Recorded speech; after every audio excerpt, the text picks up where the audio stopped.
सबसे पहले आप सबों को शुभ संध्या।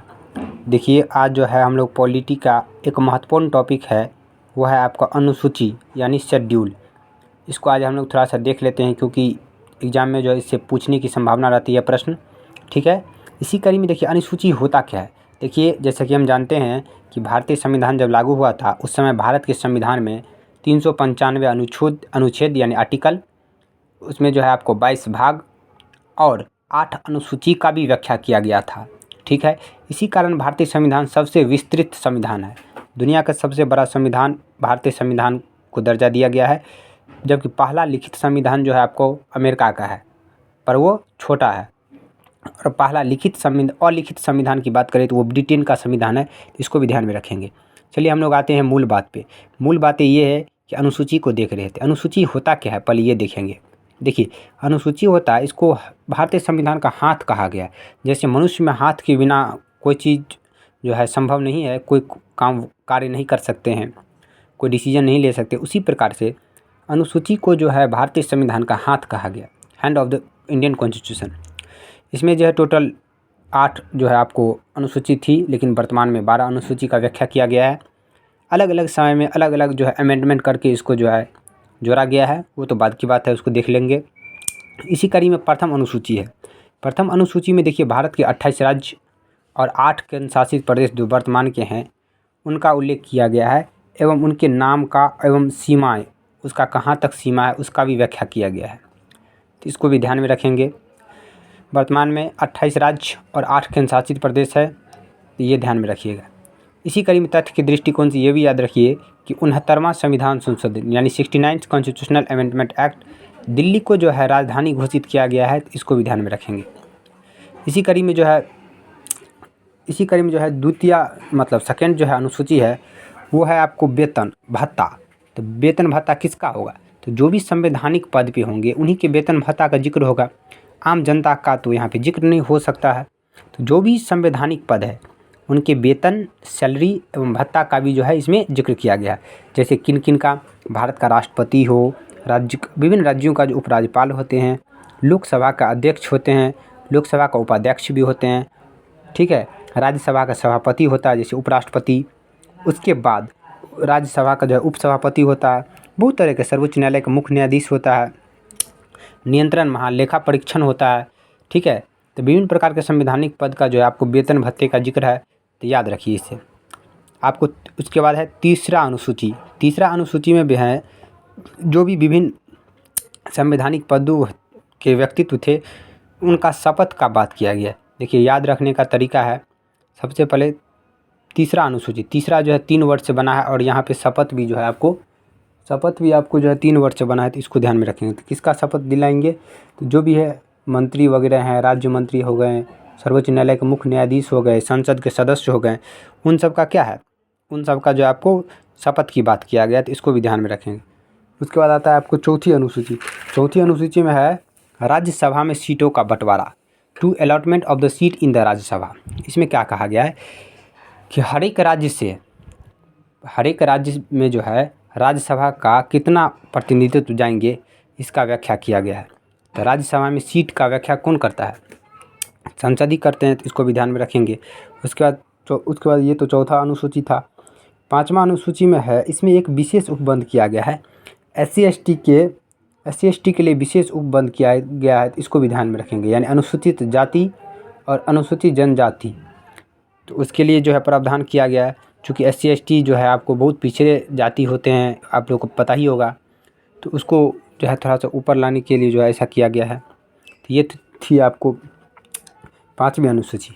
इसी प्रकार से जो है 6ठी अनुसूची को देख लेते हैं। देखिए, भारत में जो है जो पूर्वोत्तर राज्य जो भी है, जैसे असम है, मेघालय है, त्रिपुरा है, मिजोरम है, नागालैंड भी है, पूर्वोत्तर भारत का ही जो है आपको भाग है, जहाँ पे अभी चुनाव संपन्न हुआ है, 60 विधानसभा का वहाँ पे सीट था।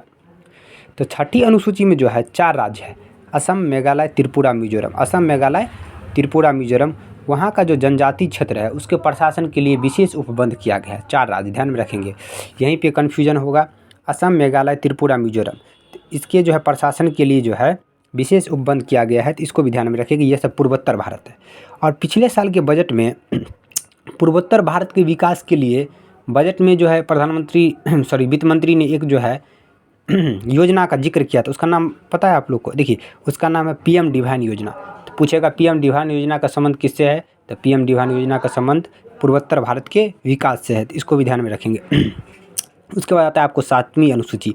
देखिए भारत एक जो है संघात्मक शासन व्यवस्था वाले देश है, यानी फेडरलिज्म है। अब फेडरलिज्म में क्या होता है? एक लिखित संविधान होता है, ठीक है, सूची का बंटवारा होता है, यानी जो भी लिस्ट है वो बंटवारा रहता है, जो केंद्र सरकार अलग कानून बनाएगा, राज्य सरकारों को भी अधिकार है, और एक समवर्ती सूची रखा गया है, इसमें दोनों को कानून बनाने का अधिकार है।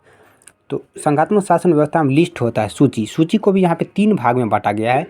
एक्चुअली में 3 भाग नहीं होता है, अवशिष्ट सूची 4 भी होता है। तो सूची को 4 भाग में बांटा गया है। अगर मेनली पूछेगा तो 3 होता है।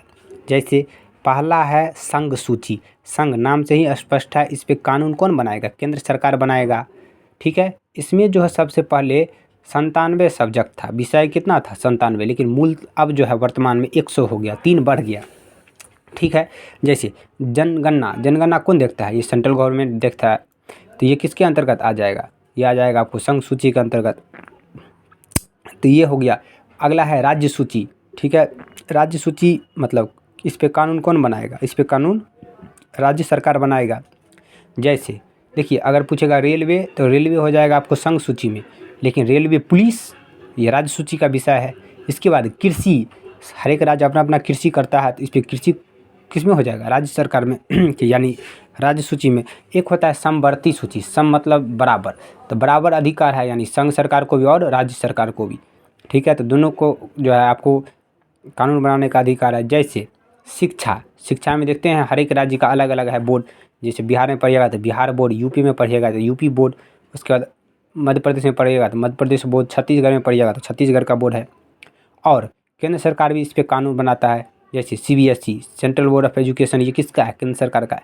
कहने का तात्पर्य है कि समवर्ती सूची पे दोनों का अधिकार है कानून बनाने का। एक और होता है अवशिष्ट शक्ति, इसको इंग्लिश में कहते हैं रेसिड्यू पावर। इस पे जो है आपको कोई भी कानून बना सकता है, वो संसद के जो है आप संसद के द्वारा बिल पारित होता है, उसके बाद ही उस पर कानून बनता है। जो बच जाता है वो आपको अवशिष्ट शक्ति में रख दिया जाता है, इसको ध्यान में रखेंगे, ठीक है। अब मूल बात पे आते हैं हम लोग। उसके बाद आता है आपको 8वीं अनुसूची, ठीक है। देखिए 8वीं अनुसूची में जो है भाषा का प्रयोग किया गया है, ठीक है। 8वीं अनुसूची में भाषा का प्रयोग किया गया है। देखिए इसमें स्टार्टिंग में 14 भाषाएं का उल्लेख था, ठीक है। इसमें मूलतः 14 भाषाएं का उल्लेख था।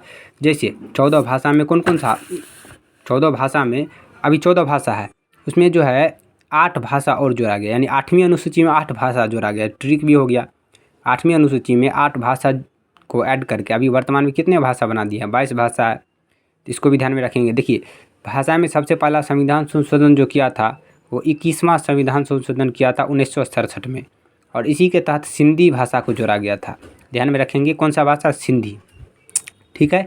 उसके बाद आता है आपको फिर जो है लगभग जो है आपको मतलब 50 संविधान संशोधन के बाद 71वां संविधान संशोधन आया आपको 1992 में।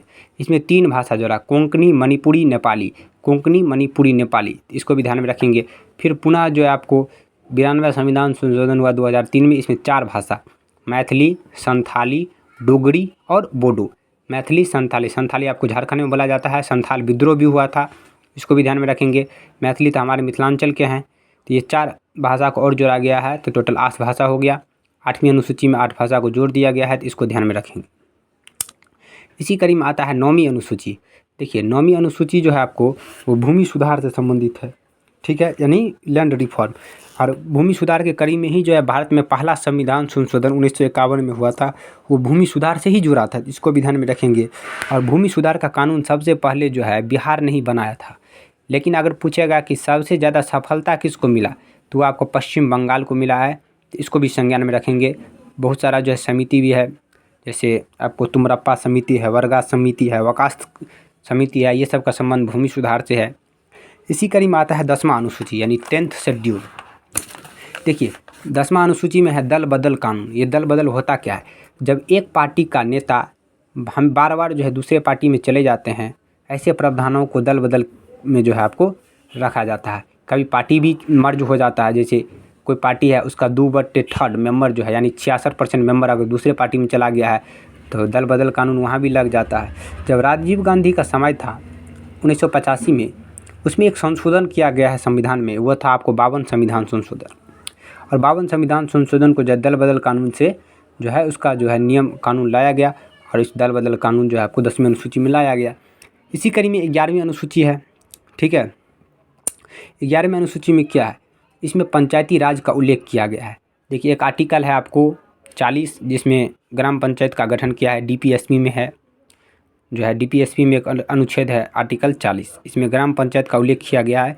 इसी कड़ी में जो है ग्राम पंचायत को यानी पंचायती राज को लागू करने के लिए 73वां संविधान संशोधन किया, ठीक है। 73वां संविधान संशोधन 1992 में किया, और पंचायती राज को जो है आपको जोड़ा गया। दिनांक भी याद रखिएगा, 24 अप्रैल 1993 को उस समय प्रधानमंत्री थे पीवी नरसिम्हा राव, उन्हीं के समय में जोड़ा गया। और पंचायती राज में 29 विषय को ऐड किया गया। कितने विषय को? 29 विषय को।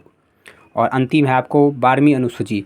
12वीं अनुसूची में जो है 73वां के बाद क्या आएगा? 74वां संविधान संशोधन।